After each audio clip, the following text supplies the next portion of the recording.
Assalamualaikum warahmatullahi wabarakatuh. Bapak-bapak, ibu-ibu, viral ya, Habib ini menerangkan tentang siapa sih Habib Utsman bin Yahya itu ya. Dan nanti setelah Habib ini ada keturunan Sunan Ampel ya, cucunya yang mana membantah tentang pernyataan Habib ini tentang Habib Utsman bin Yahya ya, yang mana beliau katanya Mufti Batavia ya, yang ini kan oleh Belanda. Oke, seperti apa sih tentang Habib Utsman bin Yahya? Mohon disimak sampai akhir ya. Oke, bapak-bapak, ibu-ibu, kita ke videonya. Ramai dibicarain di TikTok. Saya punya kakek hampir dijelek-jelekin, Habib Utsman bin Yahya, dibilang antek Belanda. Zaman dulu itu Belanda luar biasa loh. Habib Utsman punya langkah. Beliau memang dalam kitabnya Manhajul Istiqamah ada membahas untuk tidak ada pemberontakan, tapi bacanya yang jelas, jangan cuma pas garis itu aja. Itu di situ disebutkan. Bahkan bukan cuma Habib Utsman, dulu almarhum Kiai Haji Hashim Asy'ari juga begitu. Beliau punya langkah. Bukannya Kiai Haji Hashim Asy'ari mendekatkan dirinya pada Belanda, enggak. Cuman langkahnya dia. Karena apa? Ketika itu Kiai Anwar dipotong, dipenggal, diancol oleh Jepang. Gimana almarhum Kiai Haji Hashim Asy'ari? Punya langkah, ngelarang pemberontakan. Karena tahu apa yang terjadi, orang-orang bisa pada dibunuh-bunuhin. Rame. Pemirsa pada Suat TV, saya bersama dengan Kiai Haji Munawir. Beliau adalah terah dari Sunan Ampel kalau saya lihat ya, dari berbagai literasinya. Nah, begini Kiai, ini kan rame nih tentang nasab. Nasab itu katanya menentukan nasib. Bahwa nasabnya klan Ba'alawi, ini menurut kajian kitab ya oleh salah satu seorang kiai, ini tidak tersambung nih. Bahwa Syekh Ubaidillah atau Abdullah itu tidak tersambung dalam kitab tersebut sebagai putra dari Syekh Ahmad Muhajir ya, Al-Muhajir bin Isa, sehingga ke bawahnya atau ke atasnya terputuslah ke Rasulullah gitu ya. Nah, di satu sisi juga ramai perdebatan. Anda sebagai terah Sunan Derajat ya, dari Sunan Derajat, termasuk juga Wali Songo gitu kan ya. Nah, Wali Songo juga dikatakan oleh sebagian orang bahwa terahnya Wali Songo, keturunannya Wali Songo itu terputus karena semuanya adalah perempuan. Nah, kurang lebih 500 tahun terputus. Nah, Anda kok diam saja ini? Ini bagaimana nih ceritanya? Ya biarin aja lah. Saya nggak mau bicara banyak-banyak karena memang ya kita itu menyembunyikan nasab. Oke, iya. Ya, kita nggak boleh membangga-banggakan. Kita sendiri itu mulai dari saya kan Muhammad Munawir. Iya betul. Bin Muhammad Mawardi. Iya. Bin Muhammad Mudad. Ya, bin Muhammad Zaid, ya, bin Abdul Karim. Nah, Abdul Karim inilah yang pernah ribut sama Habib Utsman. Oh iya, iya. Oke.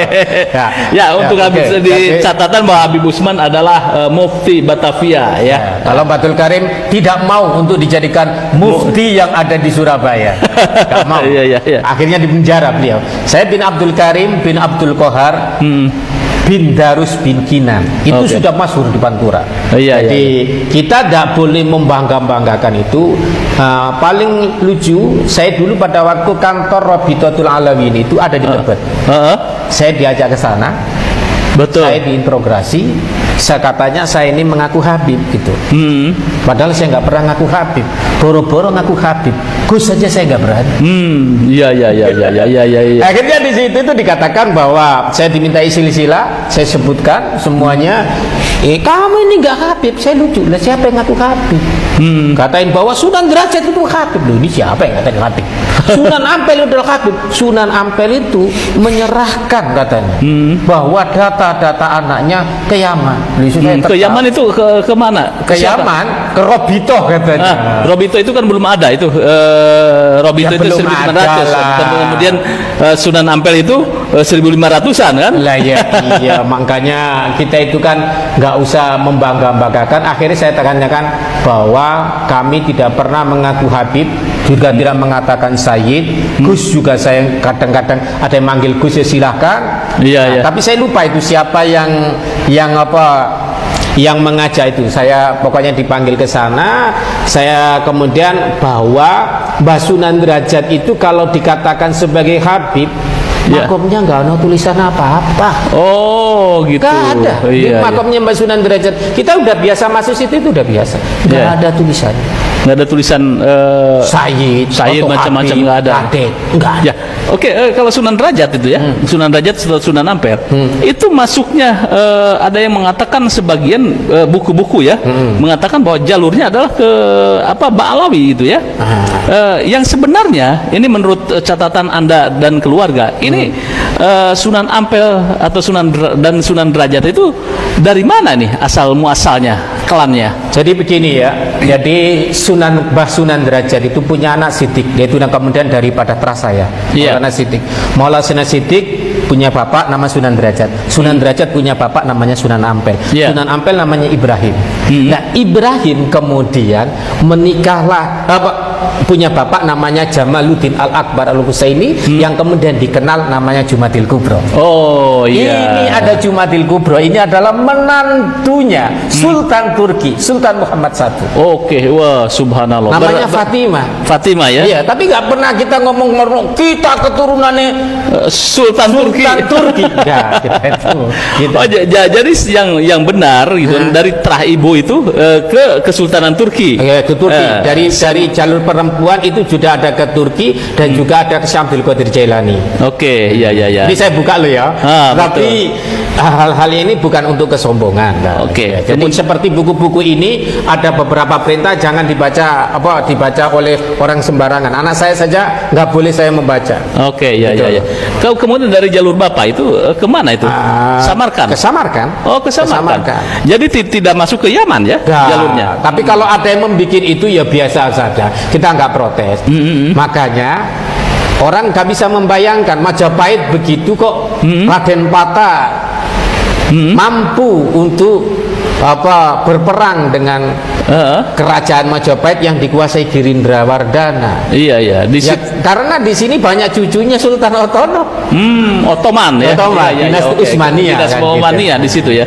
Jadi kemudian silsilah itu dari beberapa manuskrip yang ada begini ini banyak sekali buku-buku daripada keluarga Sunan Derajat yang menyatakan bahwa beliau adalah bukan dari Yaman.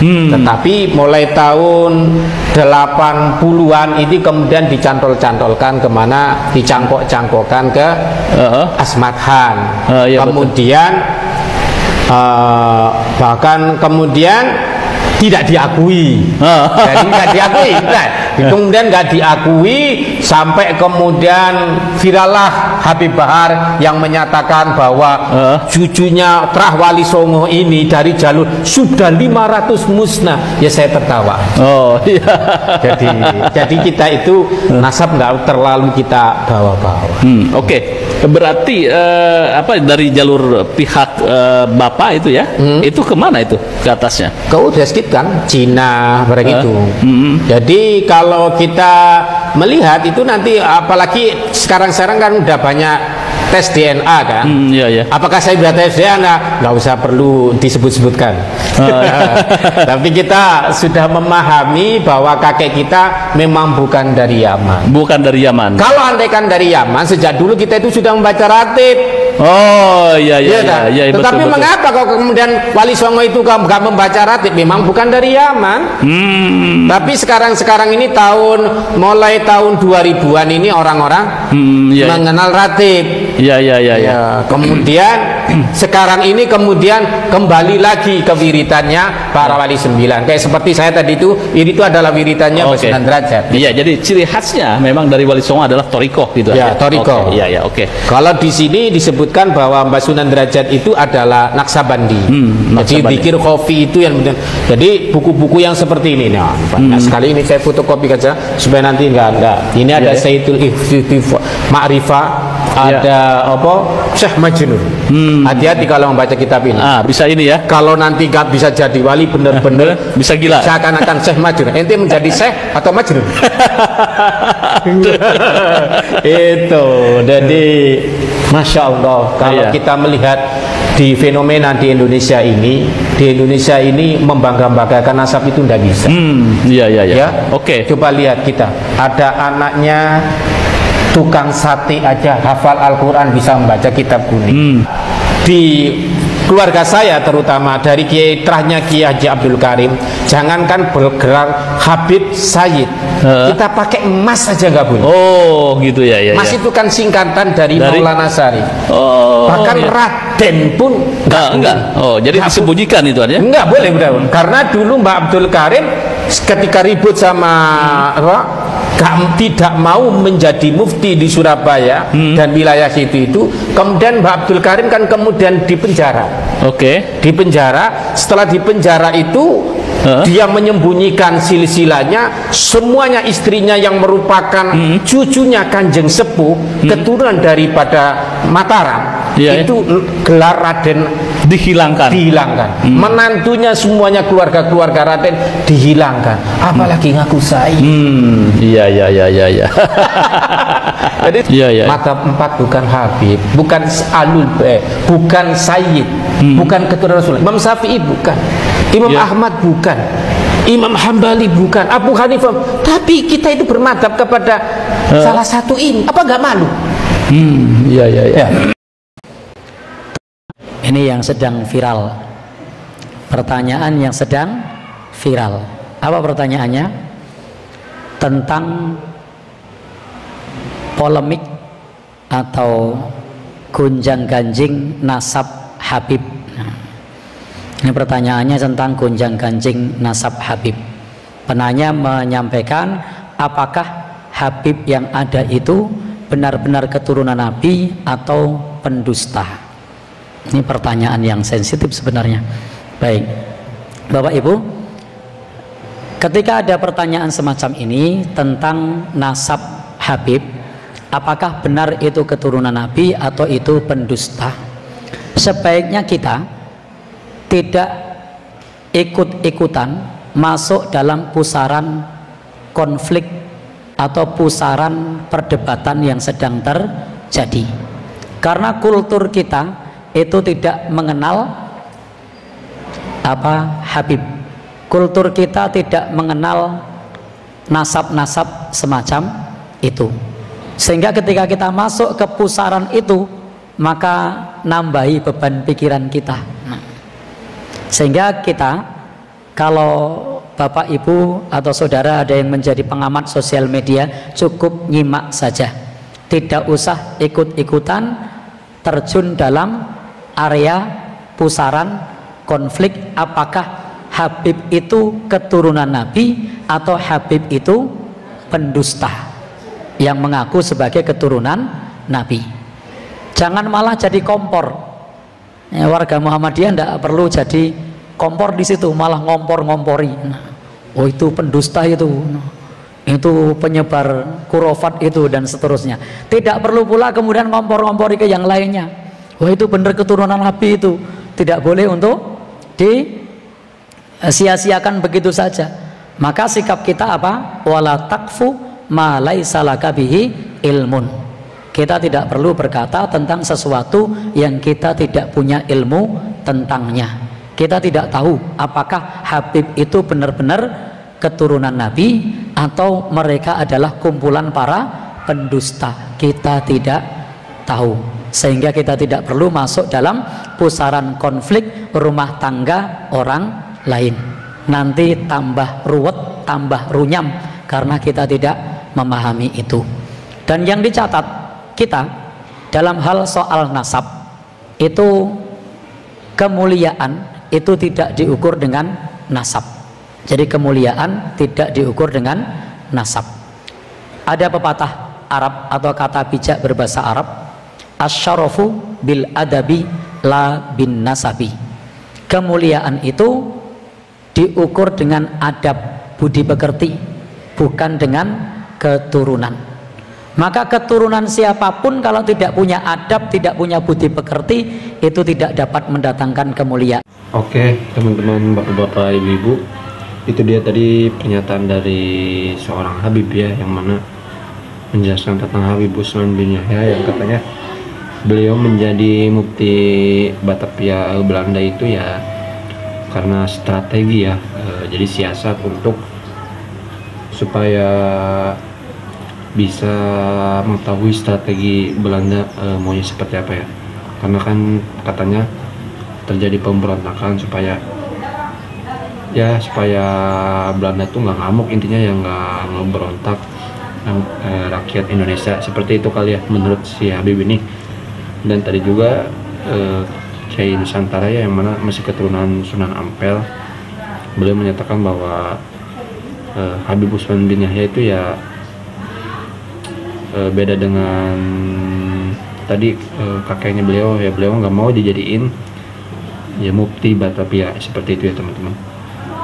Dan tadi juga beliau menyatakan ya dengan jelas ya Sunan Ampel ya bukan dari Habib ya, bukan dari Bani Alawi ya, seperti itu. Oke bapak-bapak ibu-ibu, terima kasih sudah menonton video ini, semoga sehat selalu, amin ya rabbal alamin. Kita doakan para ulama dan para kiai yang benar Allah panjangkan umurnya, amin, dan para habaib yang benar juga Allah panjangkan umurnya, amin ya Allah. Terima kasih. Assalamualaikum warahmatullahi wabarakatuh.